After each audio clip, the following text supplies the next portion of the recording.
Assalamualaikum warahmatullahi wabarakatuh. Salam saudara, salam sejahtera untuk kita semuanya. Salam Om Swastiastu, Namo Buddhaya, salam kebajikan, rahayu. Saudara-saudaraku, sebangsa setanah air yang saya cintai, saya banggakan. Pasca Banser menjadi trending topik, menyusul kemudian Kiai juga menjadi trending topik. Trending topik bergantian antara Banser dan Kiai ini memang ada hubungannya. Ada hal yang sengaja dikaitkan oleh orang-orang pihak-pihak pembenci Banser. Maksudnya ingin menyudutkan Banser. Viral yang pertama seperti sudah saya angkat di vlog sebelum ini, yakni karena akun bernama Gus Najib ya, @gusnajib di Twitter, ternyata memakai foto personil Banser dari Malang, sahabat Afifuddin. Tidak tahu apa alasannya, tapi yang jelas bahwa foto yang dipampang sebagai foto profilnya adalah bukan foto dirinya, bukan fotonya Gus Najib, tetapi foto milik anggota Banser dari Malang, Jawa Timur. Nah, akun Gus Najib ini menjadi bulan-bulanan karena memang mengunggah cuitan yang berbau rasis, menyudutkan Samara Amani dan istrinya, dan suaminya dengan narasi yang rasis gitu. Saya sendiri nggak sepakat dengan narasi itu. Dan ternyata sudah diklarifikasi oleh sahabat Afifuddin dari Malang bahwa itu adalah hoax. Itu maksudnya foto yang dipakai oleh akun Gus Najib itu adalah bukan fotonya, tetapi foto sahabat Banser dari Malang, Jawa Timur. Nah, viral kedua adalah Kiai, yakni di situ ada sebuah videonya Kiai Sukron Makmun kalau tidak salah dari Jakarta, yang menampar seorang anggota Banser ketika bersalaman dengan beliau. Dalam video itu Kiai Sukron Makmun memesankan kepada sahabat Banser, pada anggota Banser yang ditampar itu untuk juga menjaga Kiai, selain juga menjaga gereja gitu. Nah, video ini di framing seolah-olah Kiai itu menghajar Banser, seolah-olah Kiai itu benci kepada Banser, marah kepada Banser. Jadi ini yang memframing ini tidak tahu tradisi Kiai pesantren, tidak tahu tradisi Kiai NU. Dikira Kiai nampar Banser itu adalah sebuah kesalahan fatal, sebuah hukuman, sebuah kebencian. Ini salah besar. Salah besar pada mereka-mereka para pembenci Banser yang membuli Banser dengan menampilkan video itu. Jadi perlu diketahui ya saudara-saudaraku, jadi tamparan dari Kiai Sukron Makmun ini adalah tamparan dalam bentuk kasih sayang, dan itu sudah biasa terjadi di tradisi-tradisi Kiai-Kiai sepuh NU. Banyak terjadi di kalangan Kiai-Kiai Sufi. Dan itu bukan kebencian sama sekali, itu adalah tamparan kasih sayang. Kalau tidak percaya, saya kasih tahu ya, banyak santri yang ingin ditampar oleh Kiai dalam momen-momen tertentu.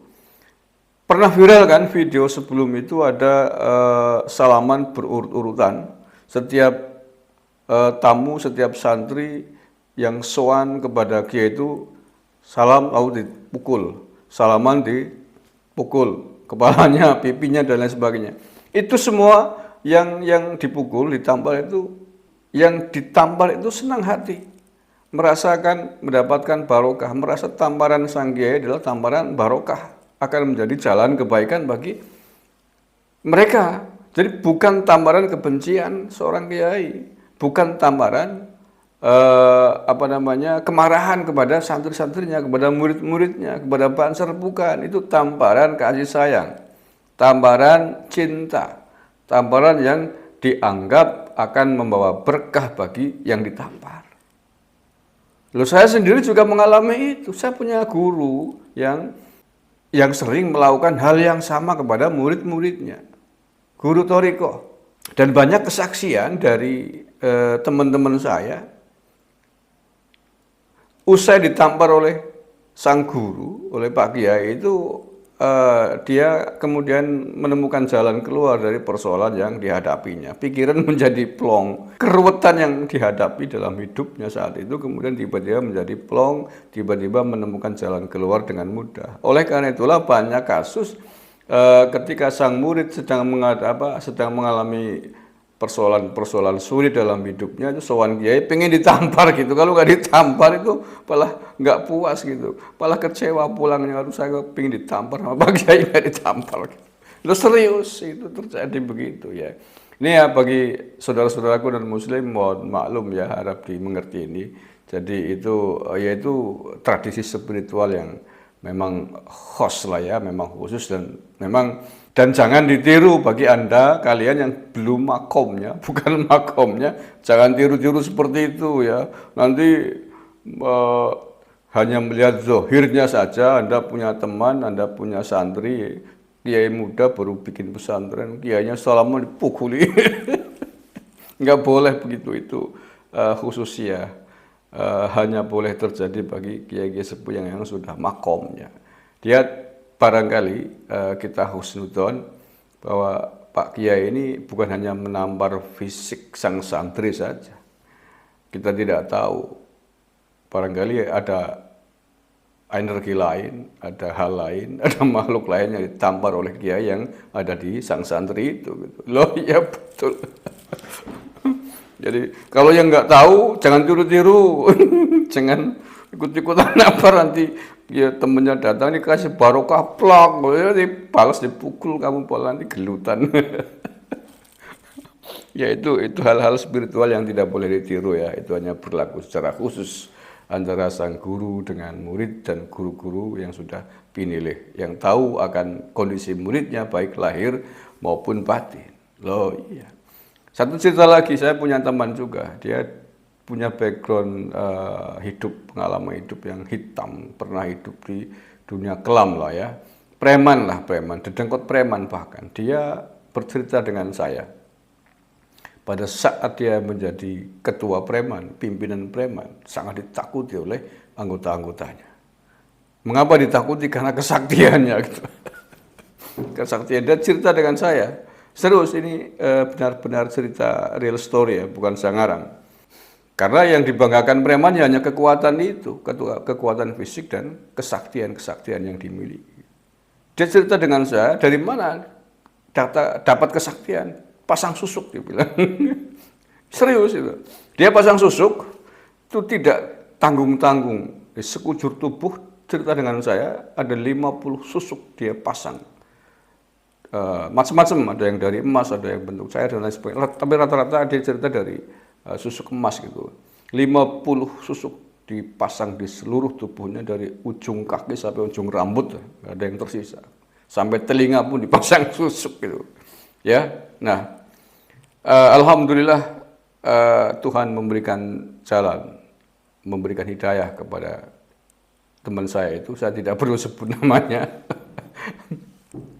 Sehingga kemudian ditemukan dengan guru mursyid Thariqah Qadiriyah Naksabandiyah di Purwokerto. Nah, saya tidak cerita proses pertemuannya, ini terlalu panjang kalau diceritakan. Yang pada intinya kemudian dia diangkat menjadi muridnya dan dia bersedia menjadi muridnya. Dia bertobat dari dunia hitamnya, dari dunia premannya, beralih kepada dunia putih, tekun mengamalkan zikir-zikir thariqah sebagaimana yang diajarkan oleh guru, baik secara sendiri di rumah maupun ketika berjamaah, ketika khataman, ketika manakiban dan lain sebagainya. Nah, ini yang penting, ini terkait dengan peristiwa kiai menampar muridnya tadi. Ini lebih ekstrim kalau menurut saya. Ya. Dia tadi pasang 50 susuk. Nah, dalam proses dia berguru kepada sang mursyid itu, dia sering dipanggil oleh gurunya ke pondok pesantren. Ya, pokoknya dipanggil, suruh menemui Pak Kiai di pondok. Nah, dia senang sekali kalau dipanggil, pasti akan menemui kapanpun, jam berapapun, sedang apapun. Teman saya itu pasti langsung bertemu. Dan ini peristiwa-peristiwa spiritual yang hanya dia yang paham dan sang guru, dan ini diceritakan dengan saya. Dia sering sekali bertemu dengan sang guru itu. Ketika bertemu tiba-tiba dipukul kepalanya, buah gitu. 1-2 kali, tiba-tiba tendang kakinya, dar gitu. Iya, tiba-tiba dijewer kupingnya. Dan tanpa prolog, tanpa ngomong apa-apa Pak Kiai. Tanpa bercerita apapun. Pokoknya tiba-tiba ditendang, tiba-tiba dipukul, tiba-tiba dijewer kupingnya, dan lain sebagainya. Nah, kemudian apa yang terjadi? Dalam hatinya dia bingung, tapi kemudian dia juga sadar bahwa lokasi yang dipukul oleh Pak Kiai, oleh gurunya itu adalah lokasi di mana dia pernah masang susuk dulu. Sehingga dia tidak protes apapun. Ketika kepalanya dipukul, dia terasa seperti ada yang hilang dari dalam tubuhnya, seperti ada yang lari dari kepalanya, seperti ada yang berlubang di kepalanya. Karena dia merasakan susuknya lepas saat itu. Ketika dijewer telinganya berjam-jam itu, dia bercerita suatu saat disuruh memboncengkan Pak Kiai untuk pergi ke satu tempat, dan di dalam perjalanan bonceng motor telinganya selalu dijewer sepanjang perjalanan, dan itu adalah susuk yang dijewer. Tetapi Pak Kiai tidak bilang, Pak Kiai tidak mengatakan bahwa kamu pasang susuk di sini ya, enggak ngomong apa-apa, tiba-tiba dijewer lah Pak. Dan pasca itu susuknya hilang, dia kerasa, dan dia mengatakan setiap orang yang pernah masang susuk, ketika masuk juga terasa, ketika keluar juga terasa. Jadi ketika dipukul oleh Pak Kiai, ketika dijewer oleh Pak Kiai, ketika ditendang oleh Pak Kiai, semua adalah proses susuknya dilucuti oleh kiainya, karena dia merasakan. Nah, ini contoh ya, contoh teman saya yang tidak hanya sekali ditampar oleh kiai, tapi puluhan kali dalam momen-momen yang berbeda. Tanpa Pak Kiai bilang apapun, tanpa menjelaskan mengapa dipukul, mengapa dijewer, mengapa ditendang. Dan hanya dia yang tahu, hanya dia yang sadar, karena semua titik-titik lokasi tubuh yang ditendang, dipukul, dijewer, dan lain sebagainya adalah lokasi dia memasang susuk. Itu contoh nyata, real ya, pengakuan testimoni dari pelaku, seorang santri. Nah, oleh karena itulah sang santri ini ketika ketemu dengan kiainya, merasa sedang punya persoalan, tidak ditampar, tidak ditendang, itu seperti ada yang kurang itu. Ya, drone ini saya kasih tahu biar kamu juga melek tentang dunia spiritual, dunia metafisika. Jadi jangan beranggapan bahwa Kiai Syukron Makmun tadi nampar Banser adalah tamparan kebencian, tamparan hukuman, bukan. Itu tamparan kasih sayang. Banser jaga Kiai pasti. Ya contohnya itu. Ada Kiai Syukron Makmun, ada Banser. Pasti. Kiai-kiai besar dimanapun memberikan ceramah, berkunjung ke satu tempat, ada acara melibatkan Kiai-kiai, pasti di situ ada Banser. Jadi apalagi kalau kemudian ada kiai terancam, terintimidasi oleh pihak-pihak yang tidak bertanggung jawab, oleh musuh-musuh negara, ya pasti juga akan dijaga Banser. Pasti itu, nggak mungkin tidak. Kalau di situ, di lokasi tersebut ada Banser. Nah, menjaga gereja adalah dalam konteks menjaga bangsa dan negara. Dan itu terjadi hanya setahun sekali ketika Natal, kan begitu. Mengapa dijaga? Ya karena banyak pihak-pihak yang tidak bertanggung jawab, banyak kelompok-kelompok garis keras, kelompok radikal, kadrun khawarij yang suka menteror gereja.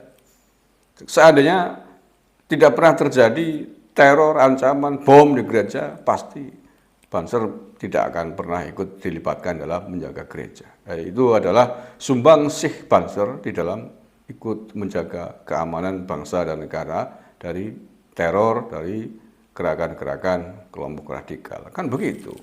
Tidak setiap saat dijaga oleh Banser. Oke, Dun, jelas ya. Oke, mudah-mudahan ada manfaatnya. Terima kasih. Kurang lebihnya mohon maaf. Wallahul muwaffiq ila aqwamit thoriq. Assalamualaikum warahmatullahi wabarakatuh. NKRI harga mati.